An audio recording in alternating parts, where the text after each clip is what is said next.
The dawn light streamed through the high windows of the great hall, bathing everything in a golden glow, as my song faded into silence. The wolves who had been fighting moments before now stood united, their expressions transformed from rage to wonder.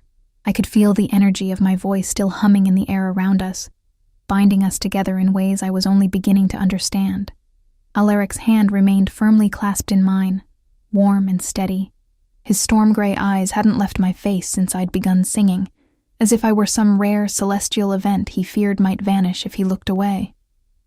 "Remarkable," he murmured, his voice low enough that only I could hear. "The legends didn't do your kind justice." Before I could respond, the Western Alpha, Raoul, approached us. Despite his wounds and the blood matting his silver hair, he moved with the fluid grace of a predator. He inclined his head toward me, not a full bow, but a gesture of respect I'd never received from any Alpha. "The Moon Singer returns," he said, his voice carrying across the now silent hall. "After centuries of absence, the balance begins to restore itself." Murmurs rippled through the gathered wolves. I felt their eyes on me, curious, wary, hopeful, so different from the contemptuous glances I'd endured for years. "The Eastern Pack has much to answer for." The Southern Alpha, a fierce-looking woman with obsidian eyes, spoke up. Her claws were still extended, blood drying on their tips. "Concealing a Moon Singer from the territories is treason against the old compact. Alpha Thorn will face judgment," Alaric assured her, his voice carrying the unmistakable authority of the Alpha King. "But for now, we tend to our wounded and honor our dead. The conspiracy he led has been exposed, but its full extent remains unknown." His grip on my hand tightened slightly. "Lyra needs protection until we understand who else might have been involved." The mention of my name in such company, spoken as if I mattered, as if I were someone of importance, sent a strange thrill through me. 6 years of enforced invisibility had not prepared me for this moment. "I need to find my sister," I said, suddenly remembering Ara. With all that had happened, I'd lost track of her in the chaos. Alaric nodded. "Of course. The healer's station is this way." He led me through the hall, past wolves cleaning up the destruction and tending to the injured. Many stopped what they were doing to watch us pass, some dropping their heads in respectful acknowledgement. I fought the urge to lower my eyes as I'd been conditioned to do for so long. Instead, I stood straight, walking beside the Alpha King as if I belonged there. We found Ara kneeling beside a young wolf with a nasty gash across his shoulder. Her blue healer's robes were stained with blood, her dark hair escaping its neat braid. When she looked up and saw me, relief flooded her face. "Lyra!" She sprang to her feet and embraced me fiercely. "Thank the moon you're safe. When I saw Valerian drag you away, I feared—" She stopped, noticing Alaric standing beside me, their hands still joined. Her golden eyes widened. "Your Majesty." She dropped into a formal bow, but Alaric waved it away. "Your sister has just saved us all, Healer Ara. If anyone should be bowing, it's me." Ara's gaze darted between us, confusion evident in her expression. "I don't understand.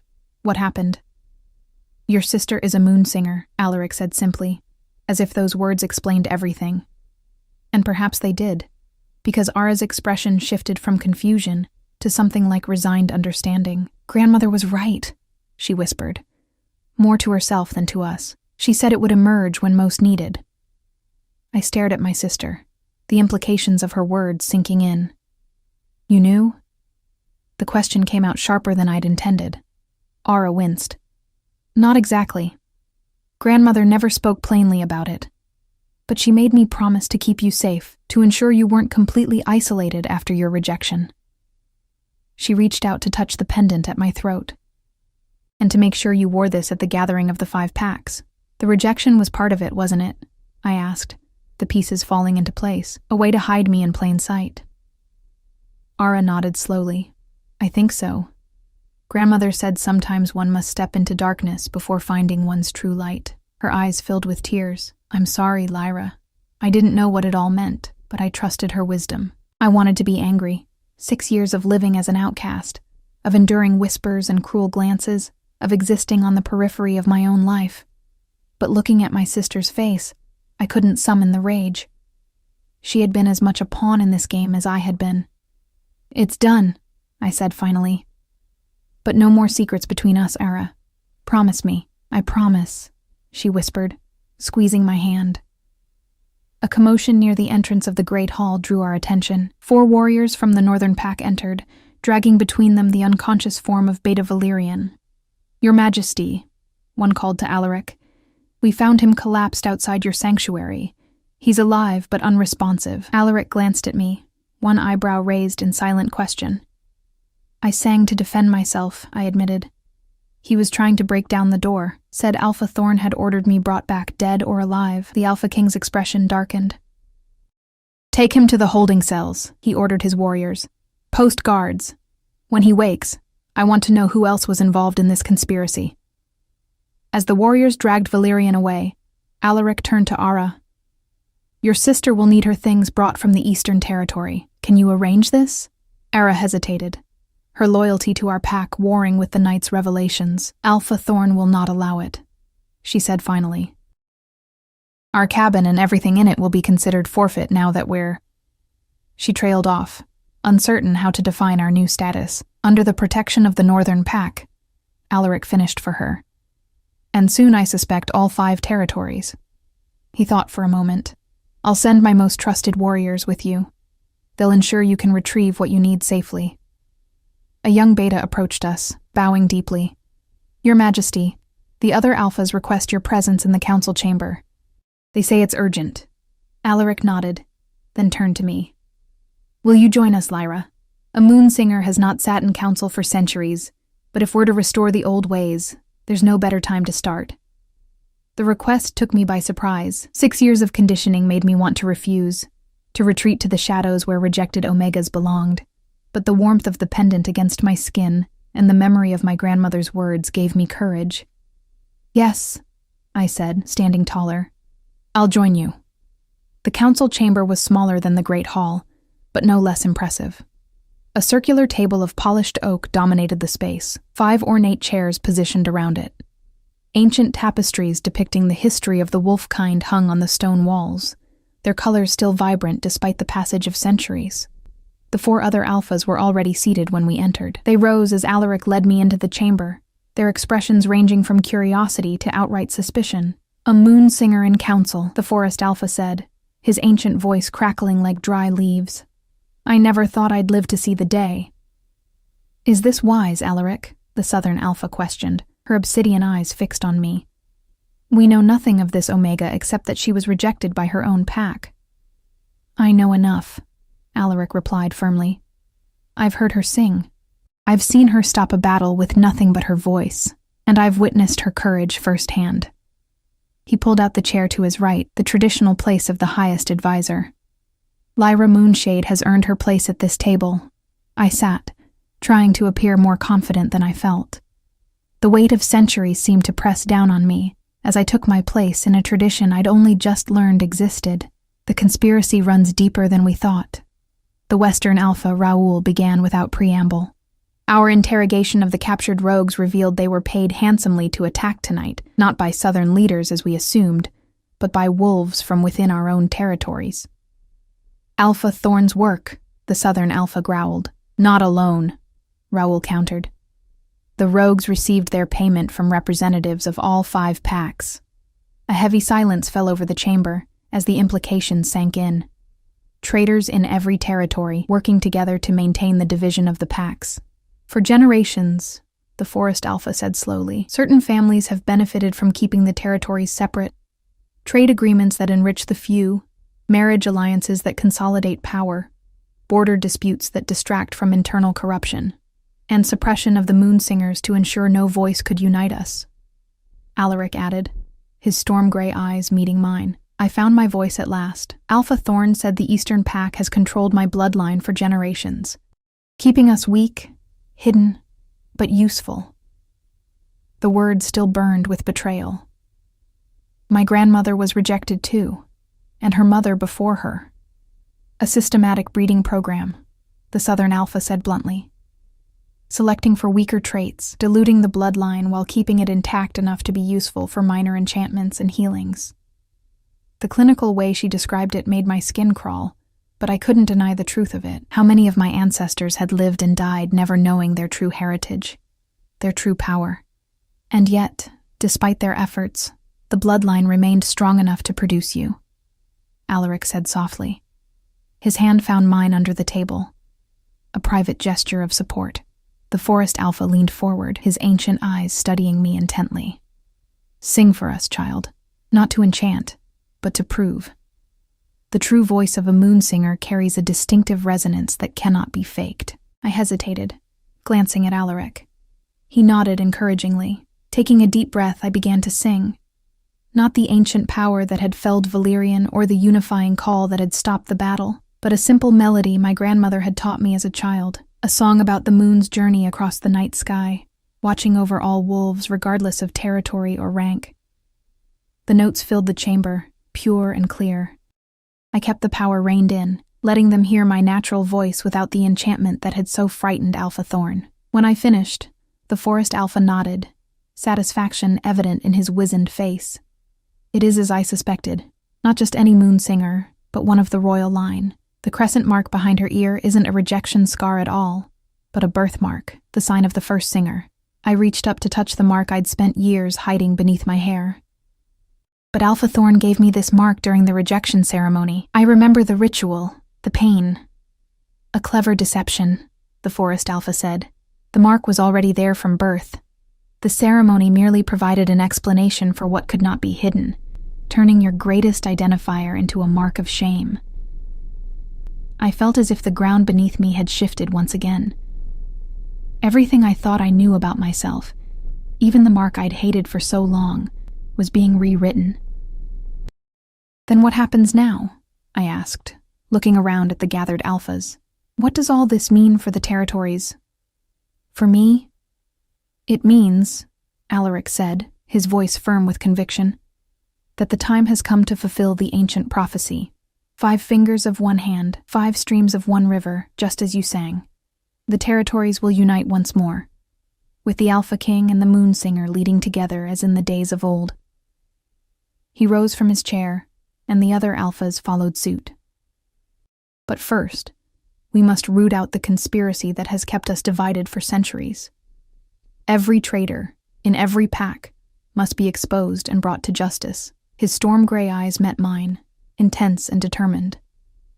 And we must protect you, Lyra. You are the key to everything, our past and our future.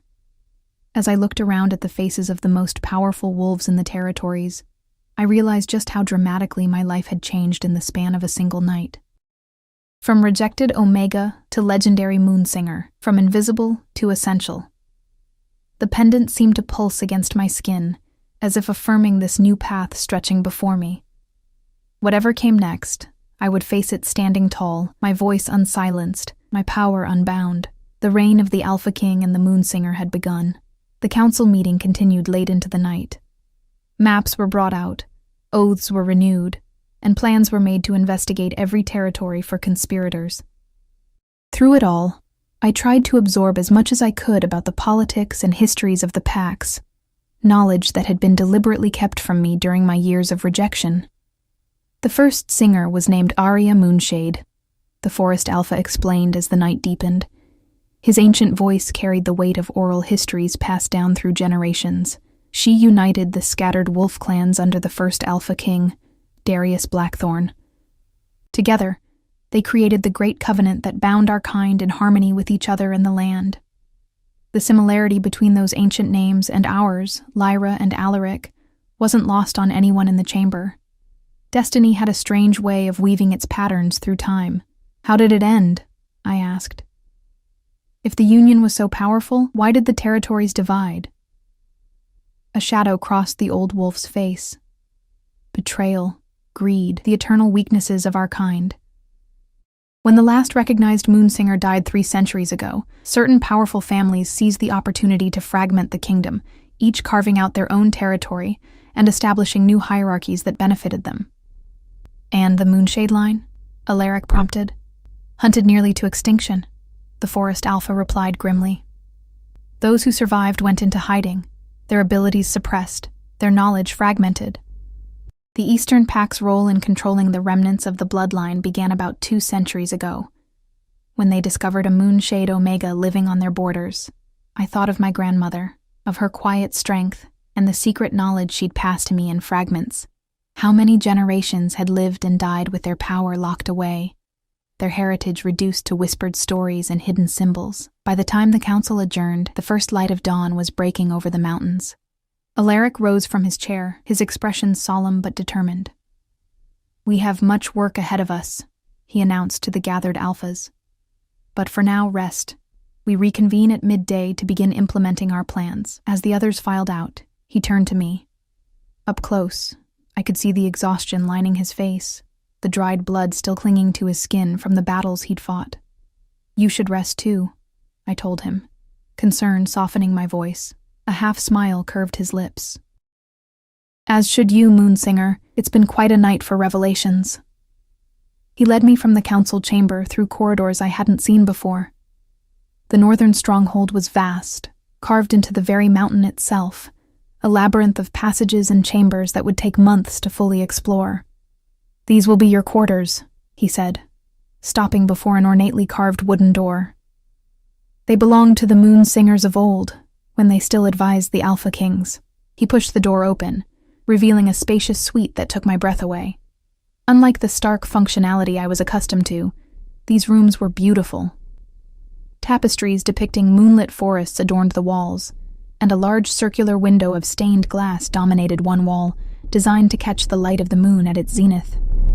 I struggled to find words as I stepped inside, taking in the plush bed with its silver blue coverings, the sitting area with comfortable chairs before a small hearth, the bookshelves filled with ancient tomes. "It's too much. It's exactly what you deserve," Alaric said firmly. "Your birthright, Lyra." The use of my name still sent a strange thrill through me. To be addressed directly by the Alpha King, to be seen as a person of value rather than a shadowy non-entity, it was a heady feeling. "Thank you," I said, turning to face him. Something shifted in his expression as our eyes met. A softening, a vulnerability I hadn't expected from the most powerful alpha in the territories. "Sleep well, Lyra Moonshade," he said, his voice lower than before. "Guards will be posted outside your door. No one will disturb you." With a slight bow of his head, an alpha showing respect to an omega, an unthinkable sight just a day ago, he turned to leave. "Alaric," I called after him, surprising myself with my boldness. He paused in the doorway, looking back at me with those storm-gray eyes. "Thank you," I said again, but meaning something deeper this time, for seeing me when everyone else looked away. Something flashed across his face, too quick to interpret fully, but intense enough to make my heart stutter. "Perhaps," he said softly. We were both waiting to be truly seen. With those enigmatic words, he was gone, the door closing silently behind him. Left alone, I explored my new quarters, running my fingers over fine fabrics and ancient books, marveling at the change in my circumstances. Just yesterday, I had been sleeping on a thin pallet in the servants' quarters of the Eastern Pack's compound, wearing gray, homespun clothes that marked me as rejected. Now I stood in chambers fit for royalty, with a destiny I was only beginning to understand unfolding before me. Exhaustion finally caught up with me, and I sank onto the bed, not even bothering to remove my plain gray dress, the last vestige of my old life. As sleep claimed me, I could still feel the echo of Alaric's touch on my hand, the memory of his storm-gray eyes holding mine, as if I were the most fascinating creature he'd ever encountered. I dreamed of singing, of moonlight, of a black wolf running beside me through forests untouched by division or betrayal. I was awakened by a soft knock on my door. Disoriented, I sat up, momentarily confused by the unfamiliar surroundings until the events of the previous night came rushing back. "Yes?" I called, smoothing my rumpled dress and trying to tame my tangled hair. The door opened to reveal Ara, carrying a bundle of clothing and a tray of food. Her familiar face was a welcome sight amidst so much change. "Good morning, or rather, good afternoon," she said with a smile, setting the tray on a small table. "You've slept half the day away, though no one blames you after last night." She placed the bundle of clothing on the bed beside me. "The warriors escorted me to our cabin as promised. I've brought some of your things, what little you had." and some new items more befitting your position." There was a hint of uncertainty in her voice, as if she wasn't quite sure how to address me now. The shift in our relationship pained me, but I understood it. Everything had changed. "You're still my sister, Era," I said softly. "That hasn't changed, no matter what else has." Relief flooded her face. "I was worried," she admitted. "The way the Alphas looked at you in council, the way the Alpha King himself treats you, it's a lot to process.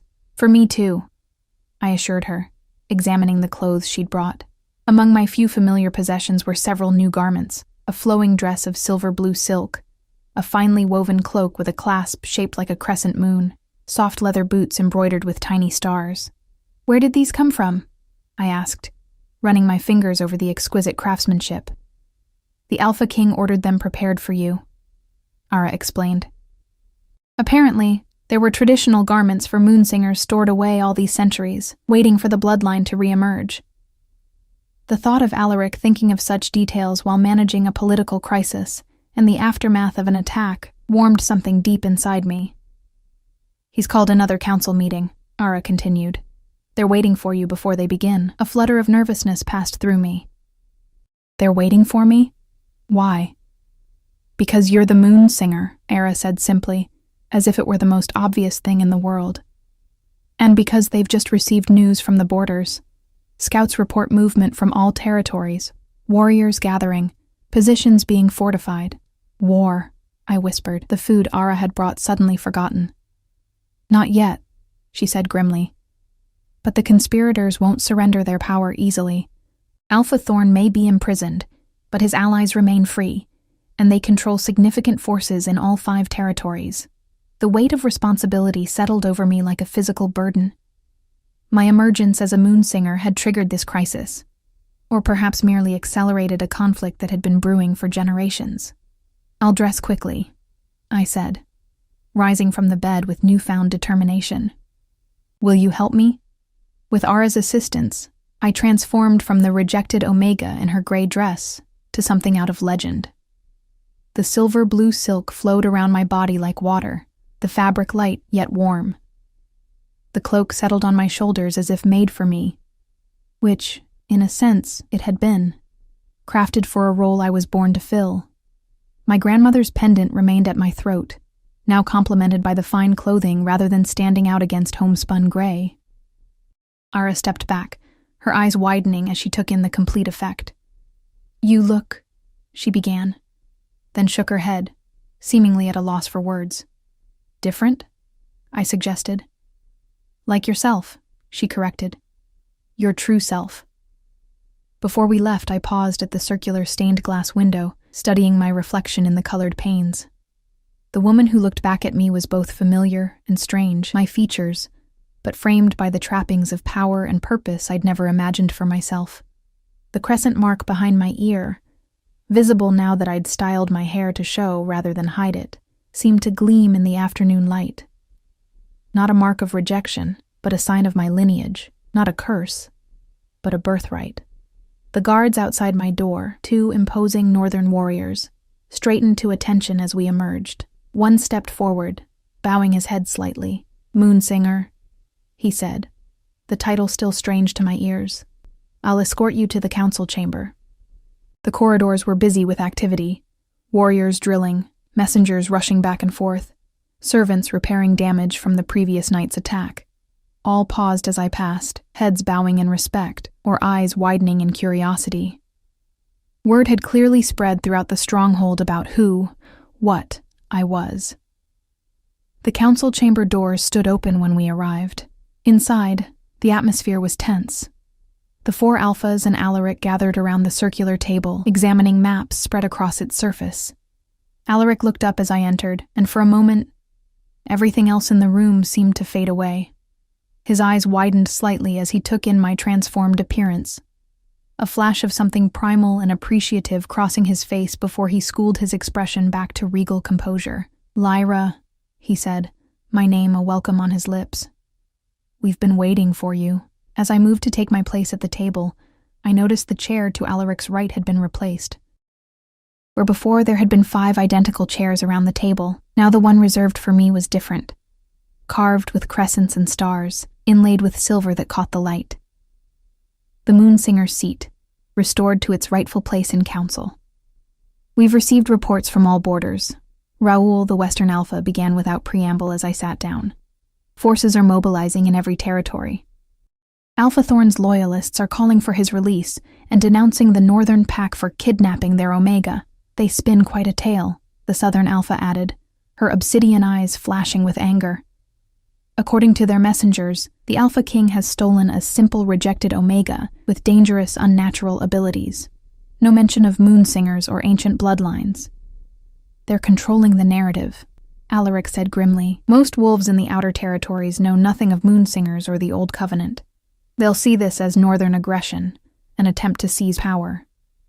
Then we must tell them the truth, I said, finding my voice. All eyes turned to me. Let me speak to them. Let them hear the voice of a Moonsinger and decide for themselves. Too dangerous, Alaric immediately objected. The conspirators would never allow you close enough to be heard. They'd kill you first. Not if I'm protected, I countered. Not if we approach this strategically. The Forest Alpha nodded slowly, his ancient eyes gleaming with approval. The girl speaks wisdom. The voice is her power, and it cannot be countered with conventional weapons. If she can be heard, she can turn the tide. It would require visiting each territory, Raoul pointed out. A dangerous journey even in peaceful times. Not necessarily, I said, an idea forming in my mind. What if we bring them to us instead? A summit of all territories, here at the Northern Stronghold. A chance for representatives from all packs to hear the truth directly. Alaric considered this, his brow furrowed in thought. It could work, he said finally. We offer safe passage to delegates from each territory, including the conspirators themselves. They'll come, if only to spy on our defenses or attempt another attack. And when they arrive, the Southern Alpha said with a predatory smile, they'll hear the Moonsinger and learn the truth about their leader's betrayal. Some will still resist, the Forest Alpha cautioned. Those who benefit most from the division won't surrender their power willingly, no matter how compelling the voice. Then we must be prepared for conflict, Alaric said, his expression hardening. But if we can win over enough of the common wolves, turn enough warriors to our cause, we can minimize the bloodshed. His eyes met mine across the table, intense and searching. It's risky, Lyra. The conspirators will know exactly what we're planning, yet come anyway, believing they can counter it somehow.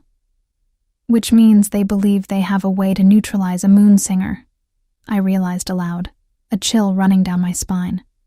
Some weapon or method they've kept secret all these years. All the more reason to proceed with caution, Alaric said.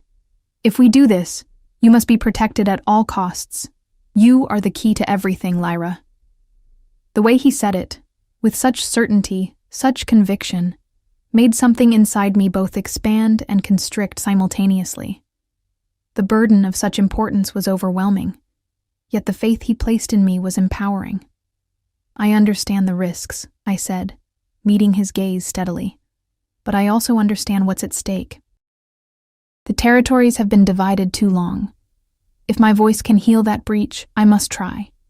A moment of silence followed my words, as each Alpha considered the path before us. Then, one by one, they nodded their agreement. So be it, Alaric declared, his voice resonating with authority. We will send messengers to all territories, inviting delegates to a summit 3 days hence, and we will prepare, both for peace and for war. As the council moved on to discuss logistics and security measures, I caught Alaric watching me with an expression I couldn't quite decipher: pride, concern, and something deeper, more personal. The Alpha King and the Moonsinger, preparing to reshape the world as they knew it, just as our ancestors had done centuries before. The next 3 days passed in a blur of preparations. Messengers were dispatched to all territories with formal invitations to the summit. Warriors trained in the courtyards, their snarls and the clash of weapons a constant backdrop. Servants bustled through the stronghold, preparing accommodations for the expected delegates. And I tried to adjust to my new reality. Each morning, I woke in the Moonsinger's chambers, still half expecting to find myself back on my thin pallet in the Eastern Pack's servants' quarters. Each day brought new lessons in protocol, history, and the ancient practices of my bloodline. The Forest Alpha had assigned his pack's eldest historian, a wizened beta named Thea, to instruct me in the traditions I should have learned from birth. The voice is the vessel, but intent is the rudder, Thea explained as we sat in my chambers on the second day. Her gnarled fingers traced symbols in an ancient text spread between us. A moonsinger without control is like a storm without direction. Powerful, but chaotic. I thought of how my voice had affected the wolves in the Great Hall, how it had felled Valerian without my conscious intent to harm him. How do I learn control? Through understanding your connection to the moon, she replied. Your power waxes and wanes with its phases. Tonight is the full moon. Your voice will be at its strongest. The thought was both exhilarating and terrifying. If my untrained voice had been powerful enough to stop a battle, what might it do at its full potential? Focus, Thea continued, tapping the text before us. That is what separates a true moon singer from a mere enchanter. You must learn to channel your intent precisely, to touch minds without overwhelming them. I spent hours practicing under her guidance, singing scales and ancient melodies while focusing on specific emotions or images. It was exhausting work, requiring a level of concentration I'd never developed during my years of forced servitude. By evening, my throat was raw, and my head ached with effort. As twilight descended, a knock at my door interrupted another session with Thea. Ara entered, carrying a small vial of herbal tonic. For your throat, she explained, handing it to me. I can hear the strain in your voice, I accepted gratefully, swallowing the bitter liquid in one gulp. The cooling sensations spread immediately, soothing the rawness. The Alpha King requests your presence for dinner, Ara added, a hint of curiosity in her golden eyes. In his private dining room, my pulse quickened at the news. Since the council meeting, Alaric had been busy with defensive preparations, and I'd seen him only briefly in passing or during strategy sessions. The thought of speaking with him alone made my stomach flutter in a way that had nothing to do with anxiety and everything to do with the memory of his storm-gray eyes holding mine. You should wear the blue dress, Ara suggested, a knowing smile playing at her lips. The one that matches your eyes. I frowned at her. This isn't a romantic engagement, Ara. It's likely about the summit. Of course, she agreed, though her smile didn't diminish. Still, the blue dress would be appropriate for a private dinner with the Alpha King, regardless of the topic of conversation. I sighed, but couldn't deny that part of me wanted to look my best for Alaric. Fine. The blue dress. After Ara helped me dress and arranged my hair to show the crescent birthmark rather than hide it, I followed a guard through the winding corridors of the stronghold to Alaric's private quarters. The massive wooden door was carved with the emblem of the Northern Pack. A howling wolf against a full moon. The guard knocked, and Alaric's deep voice called for me to enter. Inside, I found a room that perfectly reflected its occupant. Elegant yet practical, powerful yet understated. A fire crackled in a stone hearth, casting warm light over comfortable furnishings. A table was set for two near the fireplace, laden with steaming dishes that made my mouth water. Alaric rose as I entered, and the sight of him momentarily took my breath away. Gone was the formal attire of the Alpha King, replaced by a simple dark tunic that emphasized the breadth of his shoulders. His black hair was damp, as if freshly washed, and the firelight caught the silver flecks in his storm-gray eyes. Lyra, he said, my name a welcome on his lips. Thank you for joining me. Thank you for the invitation, I replied, suddenly conscious of how the blue dress clung to my figure in a way my old gray, shapeless garments never had. Something flickered in his expression as he took in my appearance. Appreciation, certainly, but also a deeper emotion I couldn't name. He moved forward to pull out my chair, a courtesy I'd never experienced before. I thought we might benefit from a private conversation, he said, as he took his own seat across from me, away from the formality of council meetings and the constant interruptions of preparation. To discuss the summit? I asked, accepting the glass of wine he poured for me. A slight smile curved his lips. That too. But first I thought we might simply talk. As Lyra and Alaric. not just as Moonsinger and Alpha King. The suggestion warmed me more than the fire or the wine. "What would you like to talk about? Tell me about your life," he said, his expression genuinely interested. "Not the rejection or the conspiracy. I want to know about you, your dreams, your thoughts, the parts of yourself you kept hidden all those years." No one had ever asked me such questions before. Rejected Omegas weren't supposed to have dreams or thoughts worth sharing. We existed to serve, not to be known. "I used to dream of forests," I found myself saying, the words coming easier than I expected. Vast, ancient woods where pack boundaries didn't exist, where I could run freely without fear of crossing into forbidden territory. I sipped my wine, the rich flavor bolstering my courage. Sometimes in those dreams, I would sing to the trees, and they would bend toward me as if listening. "Your power manifesting even in sleep," Alaric observed. "Perhaps," I agreed. "What about you? What does the Alpha King dream of when he's not burdened with the weight of the territories?" A shadow crossed his face. "Peace," he said simply. "Since my father's death, I've dreamed of a united kingdom where strength isn't measured by how effectively we can dominate others."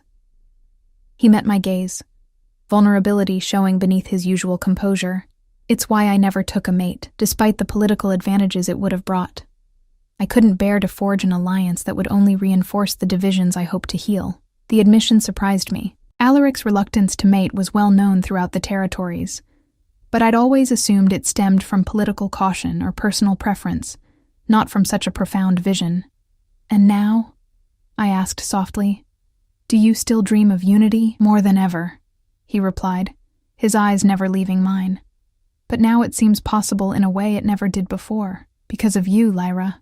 Heat crept up my neck at the intensity of his gaze. "I'm still learning what it means to be a Moonsinger. I don't know if I can fulfill the expectations everyone seems to have of me." "You already have," he said with conviction. "The moment you sang in the Great Hall, you changed everything. Not because of some ancient prophecy or bloodline, but because you had the courage to use your voice when it mattered most." We ate for a while in comfortable silence, the simple act of sharing a meal creating an intimacy I'd never experienced with anyone, let alone an alpha. The food was delicious: roasted venison, root vegetables seasoned with herbs, freshly baked bread still warm from the ovens, but I found myself more nourished by Alaric's company than by the meal itself. As we finished eating, he rose and moved to a cabinet near the hearth, returning with a small wooden box intricately carved with moon phases. "This belonged to the last known Moonsinger," he said, placing it before me. It was passed down through my family with instructions to keep it safe until the bloodline re-emerged. With trembling fingers, I opened the box. Inside, nestled on a bed of midnight blue velvet, lay a circlet of silver, delicate yet unmistakably a crown. Crescent moons and stars were woven into its design, matching the pendant at my throat. "The Moonsinger's circlet," Alaric explained. "Traditionally worn during formal councils and ceremonies. I thought you might want to wear it at the summit." I touched it hesitantly, feeling a strange resonance as my fingers made contact with the cool metal. "It's beautiful," I whispered. "Try it on," he encouraged. Carefully, I lifted the circlet and placed it on my head. The weight was substantial, but not uncomfortable, and it seemed to settle naturally, as if recognizing its rightful wearer. Alaric's breath caught audibly. "It was made for you," he said, his voice rougher than before. "Or you for it?" The moment hung between us, charged with something beyond words. Then, slowly, he reached across the table, his fingers brushing mine where they rested near the empty box. The contact sent a jolt of electricity up my arm, just as it had that first night when he'd taken my hand. "Lyra," he began, his voice low and intense. "There's something you should know before the summit. Something about the connection between Alpha Kings and Moonsingers that the histories only hint at." My heart thundered in my chest. "What is it?" Before he could answer, a urgent knock came at the door.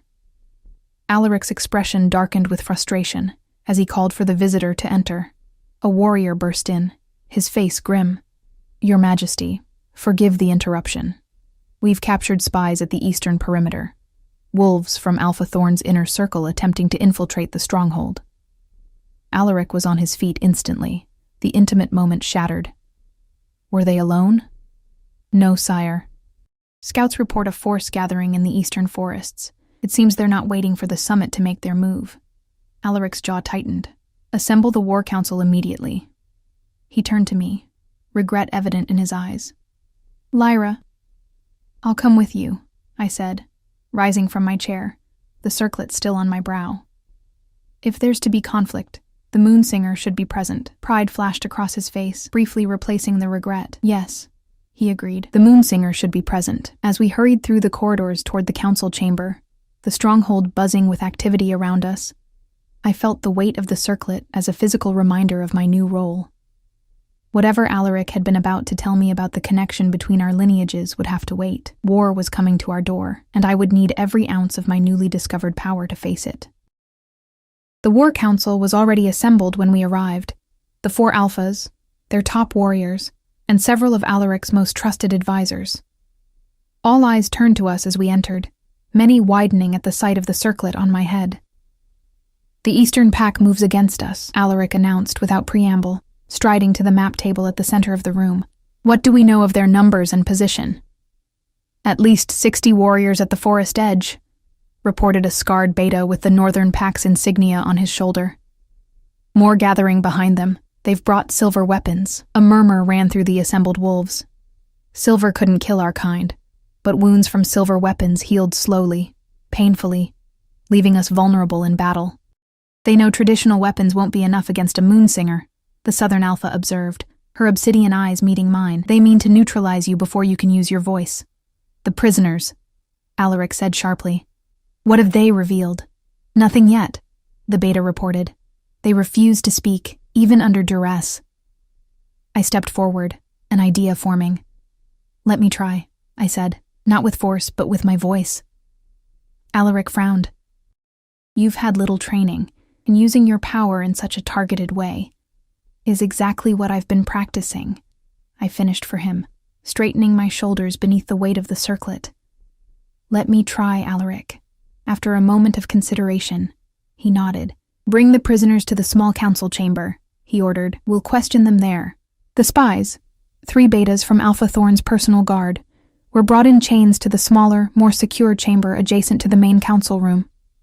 Their expressions showed defiance tinged with fear as they were forced to kneel before us. I stood beside Alaric, conscious of how we must appear to these wolves who had known me only as a rejected Omega, the Alpha King in his power, and the Moonsinger crowned with silver, united as in the days of old.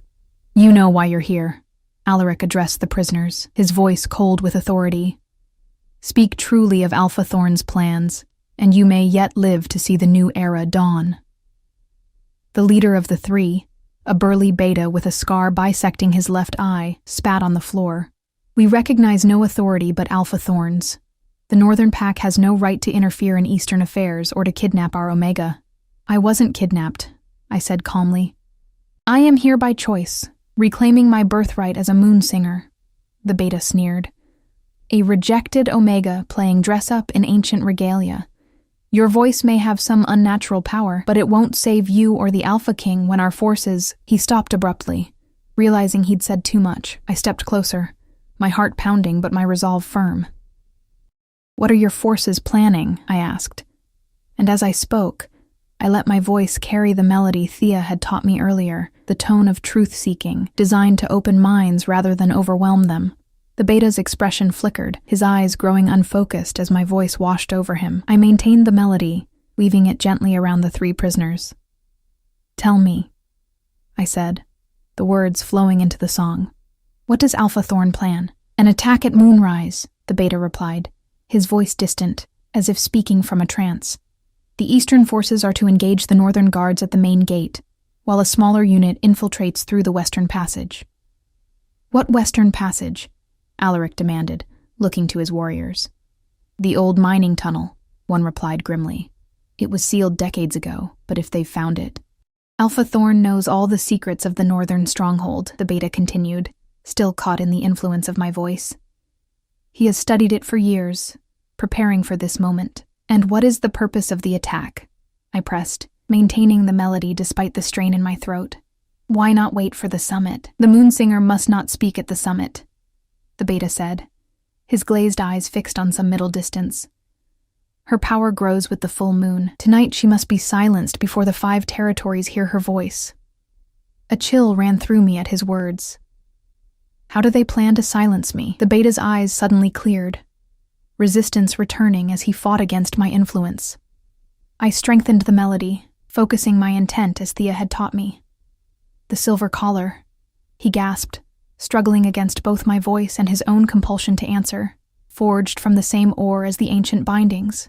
Once locked around a moon singer's throat, it negates their power completely.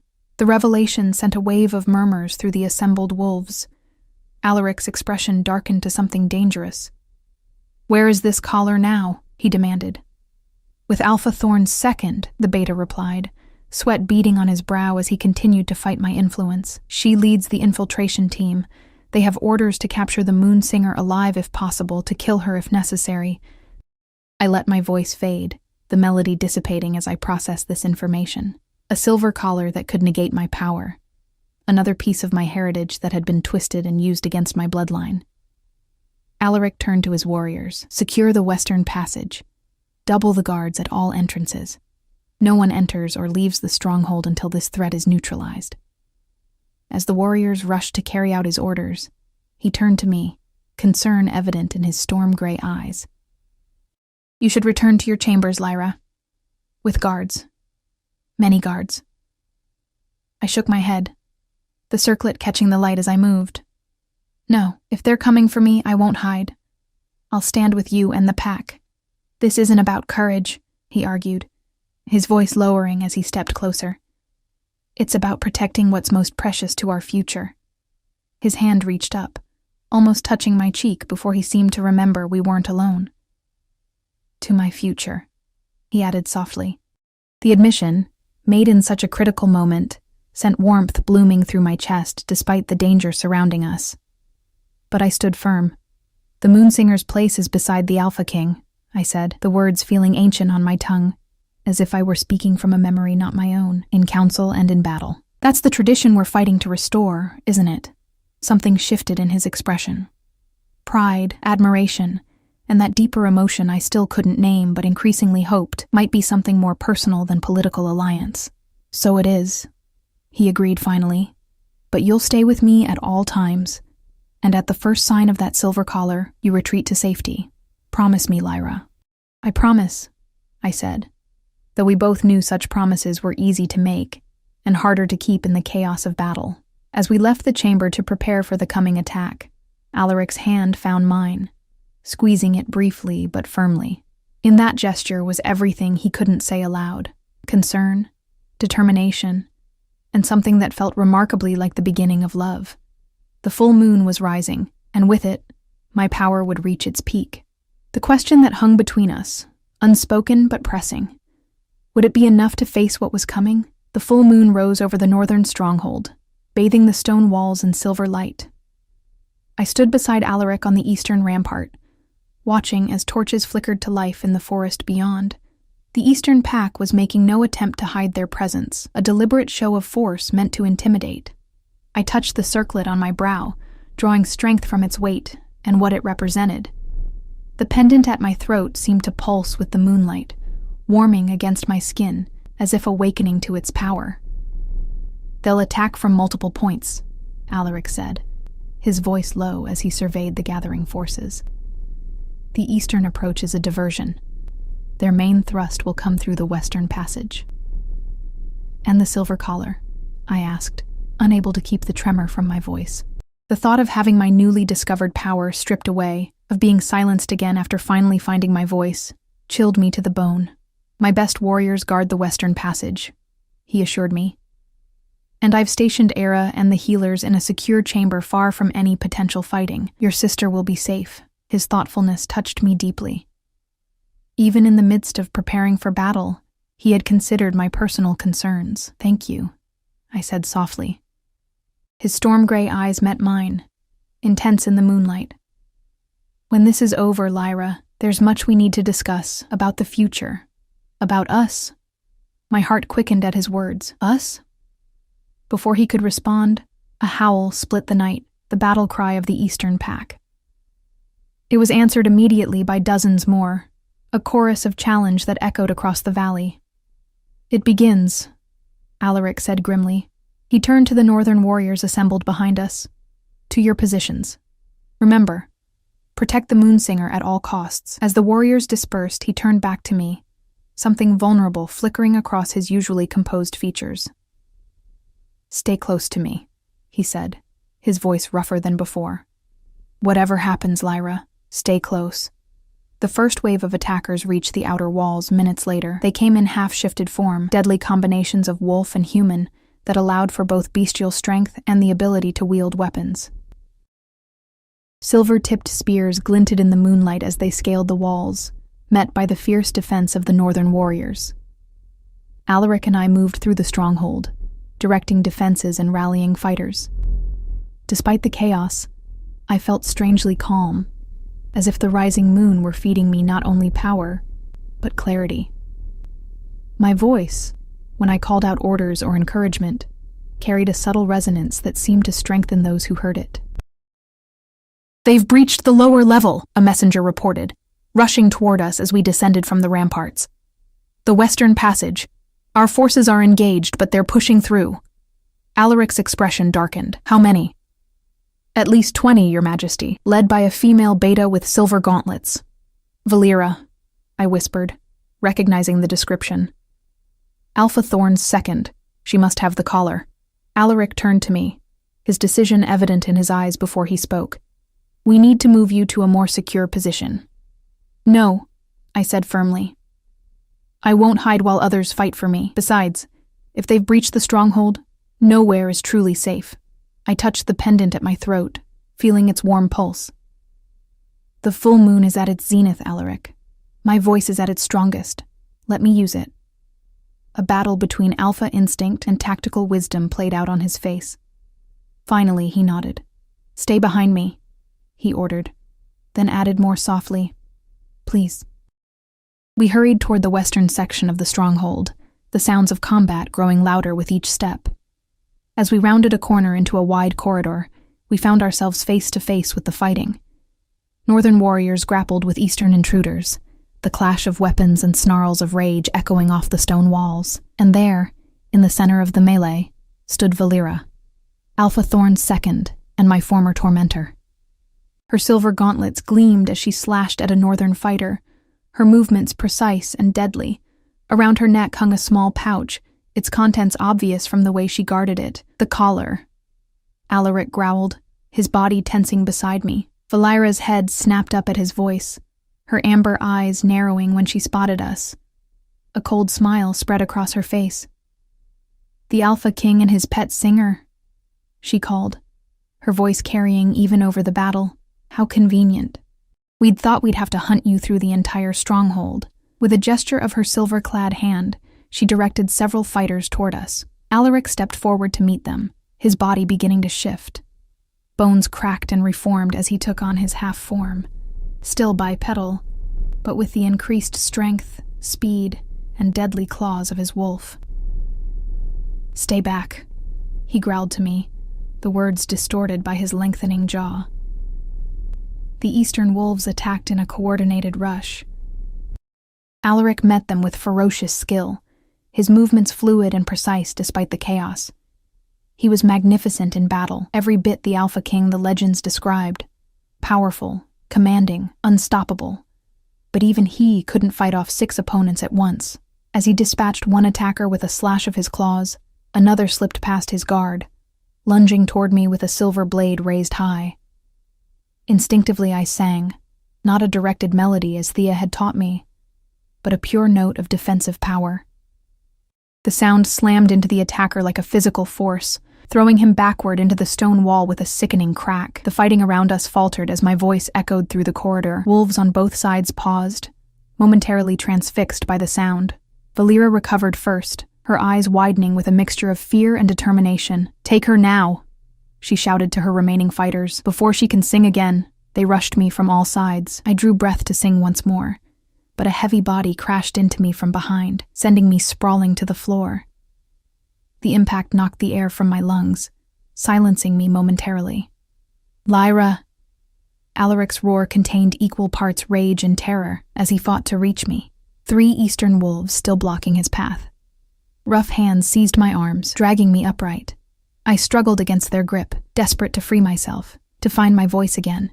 Through the tangle of bodies, I saw Valera approaching, her hand reaching for the pouch at her neck. "The mighty moon singer," she sneered, withdrawing a circlet of dull silver from the pouch. Not beautiful like the one I wore, but crude and heavy, inscribed with symbols that seem to absorb rather than reflect the light. Not so powerful once this is around your throat. I renewed my struggles, managing to draw enough breath to sing a single pure note. One of the wolves holding me cried out, his grip loosening as he clutched his head in pain. I wrenched one arm free, reaching for the pendant at my throat as if it could protect me. Valera lunged forward, the collar extended in her silver gauntleted hands. "Your voice dies tonight," she hissed. "No." Alaric's voice thundered through the corridor as he finally broke through his opponents, leaving them broken and bleeding on the stone floor. He charged toward us, his half-shifted form a blur of deadly motion, but he was too far away. Valera's hands were already at my throat, the cold weight of the silver collar brushing my skin. Desperation surged through me, and with it, a power I hadn't known I possessed.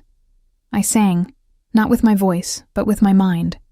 The melody flowed outward from my consciousness, bypassing my throat entirely. It struck Valera like a physical blow, sending her stumbling backward, the collar falling from her nerveless fingers. Stunned, she stared at me with disbelieving eyes. "That's impossible," she gasped. "No moon singer has ever—" Her words cut off abruptly as Alaric reached her, his clawed hand closing around her throat. "You will never touch her again," he growled, his voice barely recognizable through his shifted form. "Wait," I said, finding my physical voice again. "Don't kill her." Alaric's grip tightened, his storm-gray eyes now amber with wolf rage. "She tried to silence you, Lyra, permanently." "And she failed," I replied, stepping forward to place a hand on his arm. "She's more valuable alive. She knows Alpha Thorn's plans, his allies in the other territories." For a moment I thought he might ignore me, his alpha instincts demanding the blood of those who had threatened what was his. Then, slowly, the amber faded from his eyes, storm gray returning as he regained control. "Take her to the cells," he ordered the northern warriors who had finally subdued the remaining eastern intruders. "Guard her well." As Valera was dragged away, her hateful gaze locked on me until she disappeared around a corner. The silver collar lay on the floor where she had dropped it, its dull surface seeming to drink in the torchlight. Alaric kicked it away with a look of disgust before turning to me, his half-shift receding as he returned to human form. "Are you hurt?" he asked, his hands gentle as they checked me for injuries.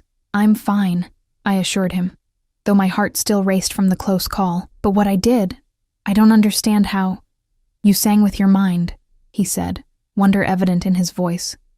"The histories speak of the most powerful moon singers developing such abilities, but it was thought to be legend, not fact." A messenger interrupted us before I could respond. "Your Majesty, the Eastern forces are retreating from the walls. It seems they've received word of their leader's capture."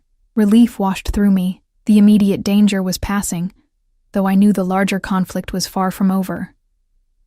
"Secure the stronghold," Alaric ordered. "Double the guards on all entrances. I want every corner of this mountain searched for additional intruders." As the warriors hurried to carry out his commands, he turned back to me, his expression softening. "You should rest, Lyra. It's been a long night." I shook my head. "I'm not tired. The moon—" I gestured toward a high window where silver light streamed in. "It's like I can feel its energy flowing through me." Understanding dawned in his eyes. "The full moon strengthens you, just as it does our wolf forms. But for a moon singer, it's more direct, more powerful." He hesitated, then added, "There's something I want to show you, something that relates to what I was trying to tell you earlier, before we were interrupted." Curiosity piqued, I nodded. "Lead the way." Alaric guided me through corridors I hadn't seen before, deeper into the mountain. We descended several flights of stairs, the air growing cooler and heavier with age. "These are the oldest parts of the stronghold," he explained as we walked, "built when the territories were still united, before the division." Finally, we reached a circular chamber much like the sanctum he had first brought me to, but larger and more ancient. The walls were covered in frescoes depicting wolves in various forms, human, half-shifted, and full wolf, all gathered around two central figures, an alpha male with a crown and an omega female with a circlet similar to the one I wore. "The first Alpha King and Moon Singer," I breathed, recognizing the scene from the ancient texts Thea had shown me. "Yes," Alaric confirmed. "Darius Blackthorn and Arya Moonshade, the founders of our lineages." He led me to the center of the chamber where a raised dais held two stone thrones, side by side, equal in size and ornamentation. One was carved with suns and wolves, the other with moons and stars, perfect complements, neither dominating the other. "The Alpha King and the Moon Singer ruled as equals," Alaric said, his voice soft with reverence. "Not just political allies, but partners in the truest sense, each incomplete without the other." He turned to face me, taking both my hands in his. "The histories speak of a bond between our bloodlines that transcends ordinary connections. When the true Alpha King meets the true Moon Singer, their souls recognize each other, as if they've been searching across centuries." My heart thundered in my chest, understanding dawning. "The electricity when we touch, the immediate trust between us, despite every reason for suspicion," he added. "The way your voice affects me differently than it does others, not controlling me, but resonating with something deep inside."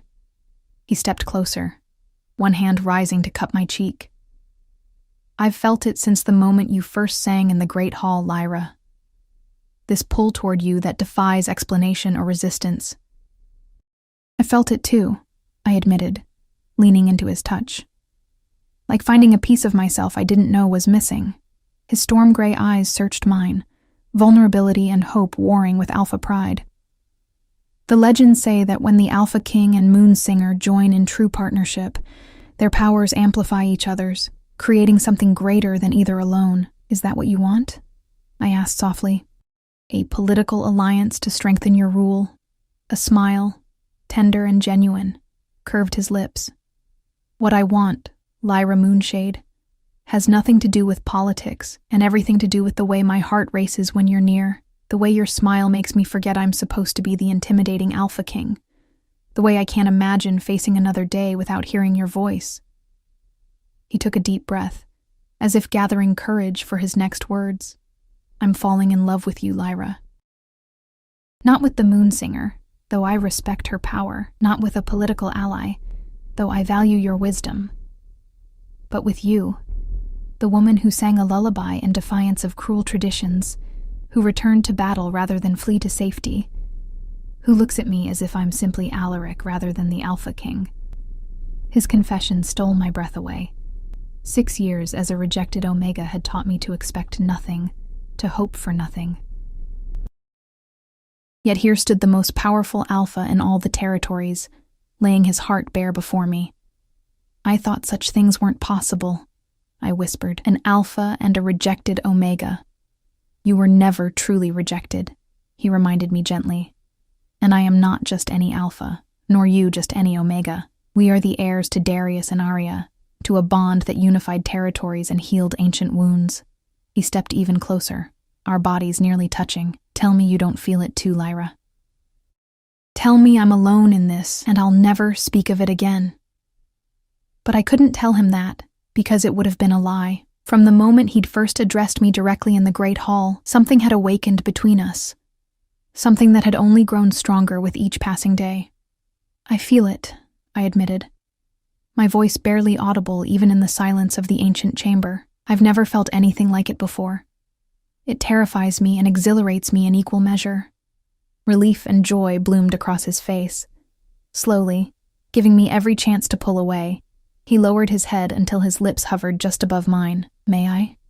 he whispered, the Alpha King asking permission of an Omega, upending every hierarchy I'd ever known. In answer, I closed the final distance between us.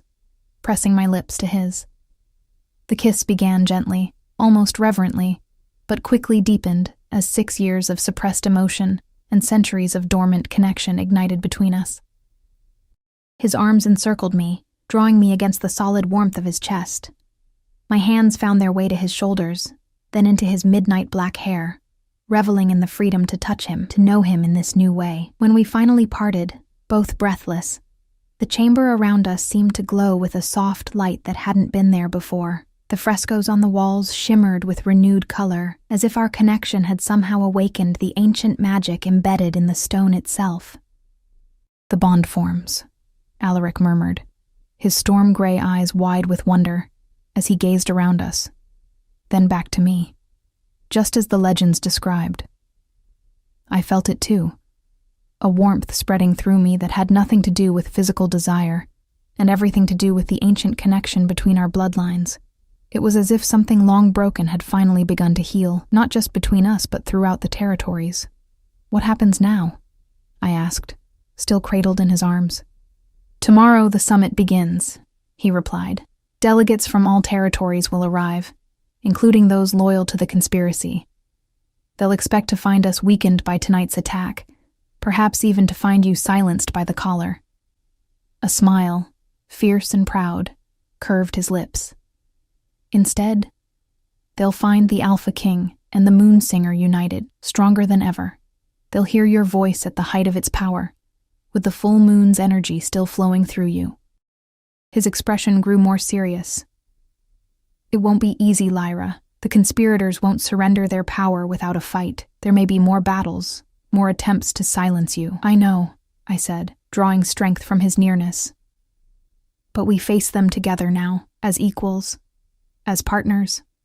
As it was always meant to be," he agreed, pressing his forehead to mine in a gesture of intimacy that felt both new and ancient. We remained in the chamber for a long time, sometimes talking of the challenges ahead, sometimes simply holding each other in comfortable silence. The bond between us continued to strengthen, a tangible connection that hummed with power and promise. When we finally emerged, the stronghold was quiet, the night's battle ended. The eastern forces retreated to lick their wounds. Warriors nodded respectfully as we passed, their eyes noting our clasped hands, but showing no surprise. Perhaps they too recognized the rightness of our union, the fulfillment of ancient prophecy in modern form. Alaric walked me to my chambers, reluctant to leave me even with guards posted outside my door. "I'll send Ara to you in the morning," he said, "to help you prepare for the summit." I nodded, equally reluctant to part from him. "What should I wear? How should I present myself?" "As you truly are," he replied simply. "The last moon singer, awakened to her power. The Omega who defied rejection to reclaim her birthright." His eyes softened as they traced my features. "The woman I'm falling in love with." One last kiss, tender yet promising more to come, and he was gone, striding down the corridor with the confident grace that had first caught my attention in the great hall. Inside my chambers, I moved to the circular window, gazing out at the full moon that had played such a crucial role in tonight's events. Its silver light bathed my face, and I felt its power resonating with the pendant at my throat and the circlet on my brow. Tomorrow, delegates from all territories would arrive for the summit. Tomorrow, I would use my voice to try to heal centuries of division and mistrust. Tomorrow, the true battle for the future of the wolf kind would begin. But tonight, in this moment of quiet between storms, I allowed myself to simply be Lyra. Not the rejected Omega, not even the legendary moon singer, but just a woman who had found her voice, her power, and perhaps even her heart's match. My grandmother's pendant seemed to warm against my skin, as if in approval. "A voice is power," she had told me. "When everything else is taken, what remains in your throat can never be stolen." She had been right, but incomplete. A voice was indeed power, but when united with the right heart, it became something even greater. It became hope. It became future. It became love. I turned from the window, a new sense of purpose filling me. The path ahead would not be easy, but for the first time in my life, I wasn't walking it alone. The Alpha King and the Moon Singer, Alaric and Lyra, bound by destiny and choice alike, Whatever tomorrow brought, we would face it together, just as our ancestors had done centuries before. And perhaps in doing so, we would finally heal the wounds that had divided our kind for far too long. The reign of the Alpha King and the Moon Singer had truly begun. And with it, a new chapter in the history of the wolf kind, one written in partnership rather than dominance, in unity rather than division, in love rather than fear. As I prepared for sleep, I hummed a melody I'd never heard before yet somehow knew by heart. The ancient song of bonding between Alpha King and Moon Singer. Its notes carrying a promise that transcended time itself. Tomorrow would bring challenges, but tonight I would dream of silver moonlight and storm-gray eyes, of ancient bonds renewed and futures yet to be written. Tomorrow, I would sing for all the territories to hear. Tonight, I sang only for him and for the hope that bloomed between us like a flower long dormant, finally reaching toward the sun.